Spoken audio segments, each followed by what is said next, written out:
और दरबार इन सब में सक्षम है।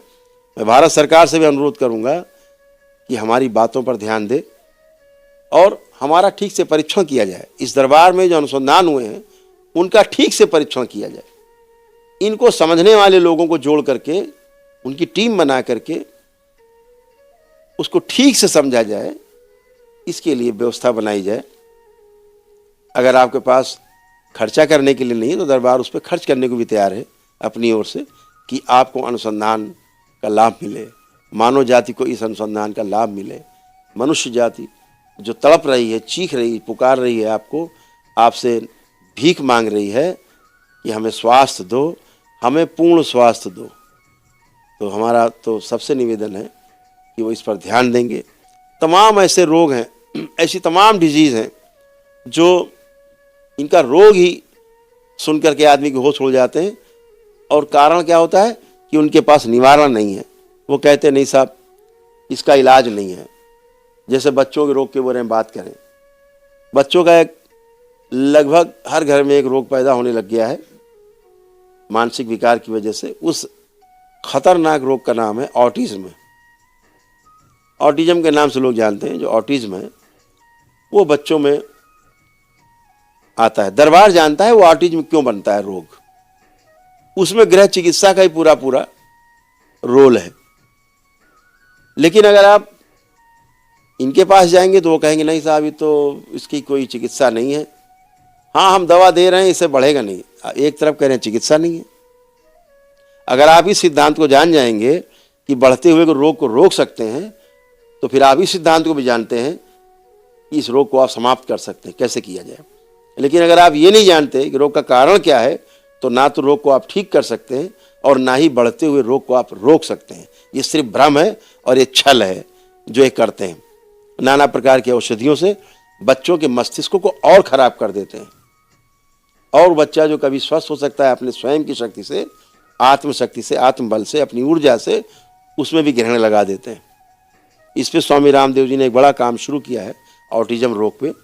तो दरबार भी यही चाहता है कि ऑटिज्म पे बच्चे क्या करते हैं, बच्चे छोटे छोटे बच्चे हैं, तोड़ फोड़ करना, मार पीट करना, उठा पटक करना, अपने को चोट पहुंचा लेना, सर पटक देना, कुछ भी उठा के तोड़ देना, है ना, और मार देना, किसी को मारना, दिन भर उठा पटक करते रहना, बैठना नहीं एक जगह, खूब उठा पटक, बिल्कुल उनको बांध के रखो तब भी वो चीखते चिल्लाते रहेंगे, आपकी बात नहीं सुनेंगे, बुलाने पे नहीं सुनेंगे, अपने में मस्त रहेंगे। तो कुछ भी करते रहेंगे बच्चे उल्टा सीधा, पकड़े मोबाइल बैठे, छोड़ ही नहीं रहे। तो ये माता पिता परेशान है, सुनने ही नहीं है उनको। जबकि ऐसे बच्चे बहुत प्रतिभाशाली भी होते हैं, लेकिन उनका सारी प्रतिभा उनके इस रोग से, जो कि यह रोग सूक्ष्म जगत का रोग है। बच्चों में डाउन सिंड्रोम के केसेज हैं, आप देखे होंगे। एक ही तरह के बच्चों का चेहरा रहता है, उनमें बड़े भयंकर रोग होते हैं। डाउन सिंड्रोम के रोग हैं, डीएमडी होता है, मस्कुलर डिस्ट्रॉफी है, असाध्य रोग है, एमएनडी होता है, मोटर नर्व डैमेज होने वाले मोटर न्यूरॉन डिजीज होती है, ये सारे रोग हैं। सेरेब्रल पाल्सी होती है, सीपी के नाम से जानते हैं उसको, ये भी सारे रोग बच्चों में आते हैं। सीपी के, गर्दन लचर होती है, हाथ पैर लचर हैं, कोई काम नहीं कर सकते बच्चे, उठ बैठ नहीं सकते, चल फिर नहीं सकते, ऐसे तमाम रोग और कष्ट बने रहते हैं बच्चों को। तो इस प्रकार के तमाम रोग बच्चों में हैं, जो बच्चों के मानसिक रोग कहलाते हैं। तो इस प्रकार के रोगों को भी दरबार में जो लोग आते हैं, दरबार से जुड़े हुए हैं, वो सब जानते हैं कि कैसे उनके बच्चे धीरे धीरे स्वस्थ हो रहे हैं। बहुत लोगों के बच्चे दरबार से, वैदिक प्रक्रिया से स्वस्थ हो चुके हैं ऑटिज्म से। कुछ बच्चे 75-80% स्वस्थ हो गए, कुछ स्वस्थ होने की प्रक्रिया में है। थोड़ा असाध्य रोग है, लेकिन इस पर दरबार पूरी तरह रिसर्च कर रहा है। ये रिसर्च का विषय असाध्य रोगों में आता है।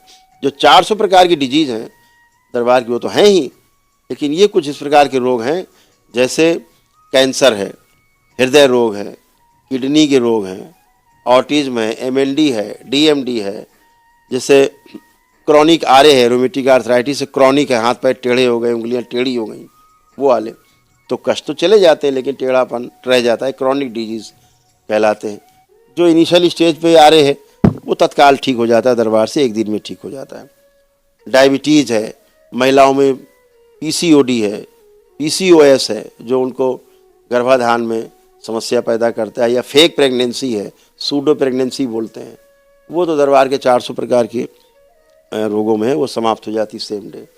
तो ये पीसीओएस है, पीसीओडी ये हार्मोनल इम्बैलेंस के कारण उत्पन्न हुए रोग हैं। और जैसे गैल ब्लैडर में स्टोन है तो क्या करेंगे, आप जाएंगे तो आपका पूरा गैल ब्लैडर निकाल के नोच के फेंक देंगे, बोले आपके मल्टीपल स्टोन निकाल डालो।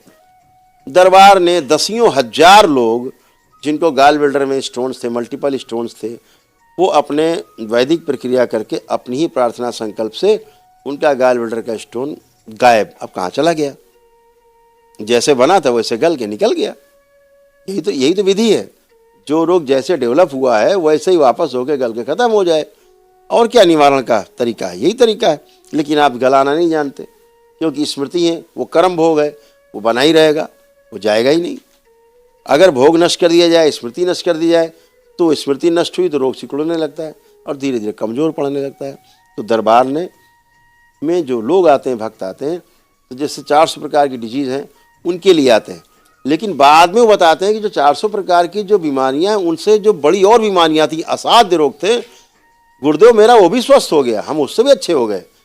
तो दरबार ने इस पर अनुसंधान करना शुरू किया है कि भाई ऐसा क्या है कि इससे भी लोग ठीक होते जा रहे हैं। तो वहाँ सिस्टम जो काम करता है सबसे बड़ा, वो आस्था, विश्वास और श्रद्धा का काम करता है कि दरबार के प्रति उनको इतनी आस्था, विश्वास और श्रद्धा है जिसके तहत आपके अंदर इतनी तेज़ी से केमिकल रिएक्शन होते हैं, ब्रेन में केमिकली चेंजेस आते हैं आपके ब्रेन में, बॉडी में, उसके द्वारा कि आपका जो एंटीडोट्स हैं वो बहुत तेज़ी से डेवलप होते हैं और वही आपको स्वस्थ करने लगते हैं। तो तमाम असाध्य रोग, जो जैसे अस्थमा है, नहीं ठीक होता लेकिन आपका ठीक होने लगता है, ठीक हो जाता है अस्थमा, है ना। सोराइसिस है, पूरा शरीर सड़ रहा है, वो आप देखते हैं। अभी पम्पिगस वल्गारिस से केस आया था, देखा था, पूरे विश्व में इसका कोई इलाज नहीं, वो बच्चा केवल दंडवत यात्रा करके आया, उसी से ही वो स्वस्थ हो गया। तो इस प्रकार के रोग जिनके इलाज नहीं, मेरी अमेरिका बात हुई तो जो दरबार से जुड़े डॉक्टर्स, उनका गुरुदेव इन सब रोगों में हम मरीज को मरने के लिए छोड़ देते हैं, बोलते हैं घर जाओ बेटा, अब इसका कोई इलाज नहीं, केवल मरने के लिए छोड़ा जाता है, दूसरा कोई इलाज नहीं है। तो जिसे ब्रेन में ट्यूमर्स बन जाते हैं, अभी कहते हैं ब्रेन सर्जरी होगी। अब दरबार के पास इतने रिकॉर्ड्स हैं, कम से कम दसियों हजार लोग होंगे ऐसे जिनके ब्रेन के ट्यूमर्स ब्रेन में ही नष्ट हो गए, कहाँ चले गए पता नहीं, कहाँ निकल गए, कैसे चले गए, आपके प्रार्थना संकल्प से बने हुए, आपकी टेस्टिंग में है, आपके रिपोर्ट्स में है, वो कहाँ गायब हो गए, उससे ठीक हो। ADHD है, जैसे आपका पैरालिसिस है, नेफ्रोसिस है, जितना भी इस प्रकार की तमाम रोग हैं जो असाध्य हैं, जैसे HIV है, दरबार में बहुत ऐसे केसेज हैं, देखे हमने, उनका नाम डिस्क्लोज नहीं करते हम लोग, लेकिन रिपोर्ट्स हैं उनकी कि उनका जो दिखाते हैं, चेक रिपोर्ट लेके आते हैं कि साहब हम पॉजिटिव हैं, HIV पॉजिटिव है। दरबार देखता है, तो धीरे धीरे अभी दरबार ने निःशुल्क अभियान चलाया था इन सब लोगों के लिए, निःशुल्क भी कैंप लगाता है ताकि ये लोग भी स्वस्थ हों। तो उसमें परिणाम आए, बहुत ही बड़े परिणाम आए कि HIV जैसे रोग भी वो पॉजिटिव से निगेटिव हो गए और एड्स जैसे रोग खत्म हो गए। तो कैसे खत्म हो गए, इस पे दरबार रिसर्च कर रहा है कि क्या कारण है ये भी रोग जा रहे हैं, और लोग अपनी प्रार्थना संकल्प के आधार पे, स्वयं की प्रार्थना संकल्प से अपने आप स्वस्थ होते जा रहे हैं। जैसे पाइल्स है, फिशुला है, फिशर है, रेक्टम में तमाम कष्ट हैं, रोग हैं, वो अपने आप चले जा रहे हैं, नष्ट हो जा रहे हैं। तो ये जो चीज़ें हो रही हैं, जो आप कर पा रहे हैं, अपनी ही प्रार्थना संकल्प के आधार पर कर पा रहे हैं, इस विज्ञान को समझने की आवश्यकता है। इस विज्ञान को समझ करके और फिर उसको रिसर्च करने की आवश्यकता है। उस पर रिसर्च करें आप लोग। दरबार ने तो सर्च किया है, आप कम से कम रिसर्च करने की हिम्मत तो जुटाओ। दरबार ने अपने संसाधनों से इस पर रिसर्च की है, तो आप सर्च किया है तो आप कम से कम रिसर्च करिए। आप सर्च करने की आपकी नहीं थी हिम्मत, तो दरबार ने कर लिया सर्च। तो हम चाहते हैं भारत की विद्या भारत में रहे, भारत से ही पूरे विश्व में जाए। जैसे योग पूरे विश्व अपना रहा है, लेकिन क्या माना जाता है, ये हमें भारतवर्ष का उपहार मिला है, भारत से उपहार मिला है, हमारे भारत के ऋषि मुनियों से उपहार मिला है। और हमारे देश के जो यशस्वी प्रधानमंत्री जी हैं, उन्होंने इसको पूरे विश्व में मान्यता दिलाई। हमारे स्वामी रामदेव जी जो योग ऋषि हैं, उन्होंने पूरे विश्व में इसको फैलाया और लोगों में स्वीकारता दी, और प्रधानमंत्री जी ने इसको पूरे विश्व में मान्यता दिलाई। तो हम आप सबसे यही कहना चाहते हैं कि हमारे ऋषि मुनियों के विज्ञान पे हमें ध्यान देना है, उनके बताए गए रास्तों में चलना है, स्वयं स्वस्थ रहना है, समाधानित होना है, परिवार को समृद्धि पे ले जाना है, परिवार को अच्छा रखना है, अपना अभय कायम हो पूरे समाज में, एक पूरी तरह से निडर होकर के हम जी सकें पूरे विश्व में, पूरी सृष्टि के साथ हम उसका सदुपयोग कर सकें, उसका संरक्षण कर सकें, और हम पूरे विश्व में भारत में जो मानवतावादी सिद्धांत हैं उनको फैला सकें। तो आयुर्वेद को पुनः से जागृत करने के लिए, जो आज से 500 साल पहले का आयुर्वेद था, उस आयुर्वेद को प्रतिष्ठापित करने के लिए दरबार कृत संकल्पित है, संकल्प लेता है कि जो भूला हुआ विज्ञान है, आयुर्वेद का कटा हुआ, जबरदस्ती काट दिया गया विज्ञान है, वह गृह चिकित्सा है, उसको महिमा मंडित करते हुए, केवल महिमा मंडित ही नहीं बल्कि प्रमाण के आधार पर महिमा मंडित करते हुए, अनुभव के आधार पर महिमा मंडित करते हुए पूरे विश्व तक इसको दरबार फैलाने का संकल्प लेता है, और आप सभी के सहयोग की आवश्यकता है। जय जय राधा रमण हरि।